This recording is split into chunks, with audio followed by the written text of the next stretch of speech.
to confess my heart, my soul, my whole entire life. Is that not what I have always tried in words to do?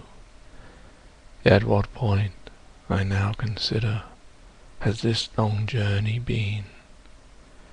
For words I have written, stories I have told, interwoven between truth and history, but will they ever mean a thing to anyone but me?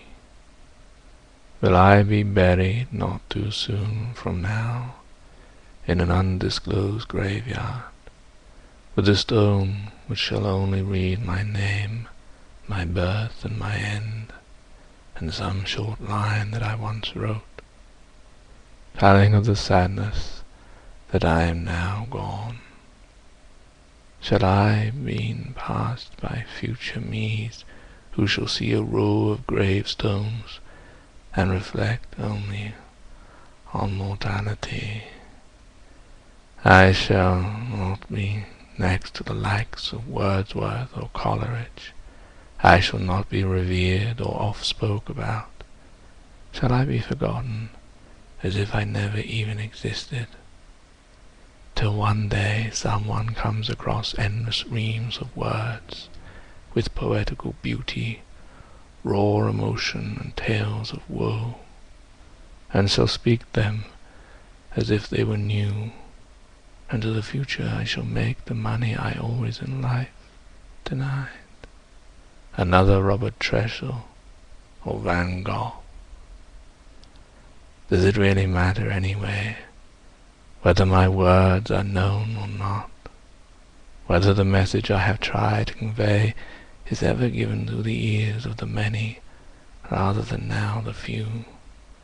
Is it not only words and ideas which pass like the wind in this ever meaningless life and world we live in?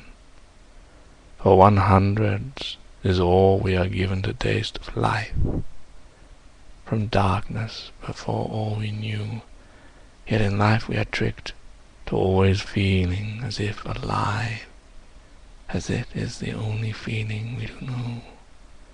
And then shall come death, and what then? If there is the hereafter I dream, shall I have done enough to obtain it? For it is oft too easy for people to talk of the famed and non-famed as good and pious, just because they have died, and all shall taste the streams of heaven, the pastures of green, and be seated by the throne of God himself.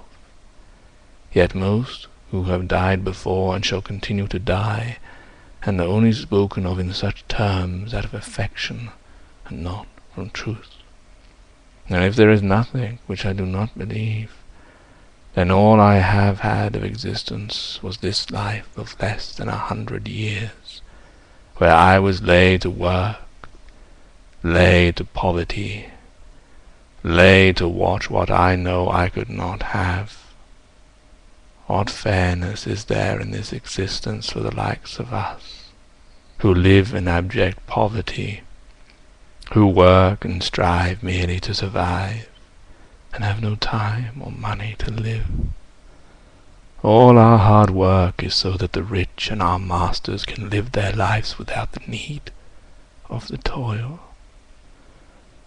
We are but slaves, yes, slaves, it is true, yet you think not. We are not slaves as those of the past, forced to live in quarters, chained. We are free slaves of all colors and creed. The only common denomination is our poverty. We are slaves without change, who are free to live in dwellings, yet all our toil, of which we earn very little, goes to those masters of wealth. For if you do not believe me, let me paint my very own picture, and then tell me if I am a free man or I am a slave.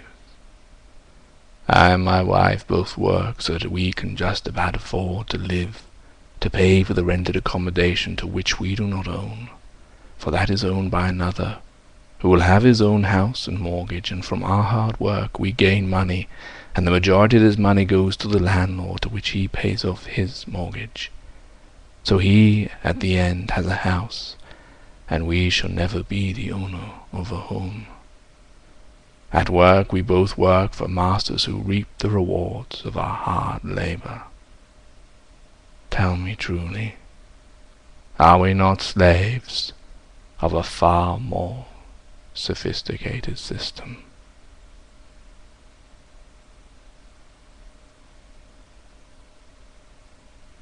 That was a poem written on the 24th of December 2011, called To Confess My Heart, My Soul, My Whole Entire Life.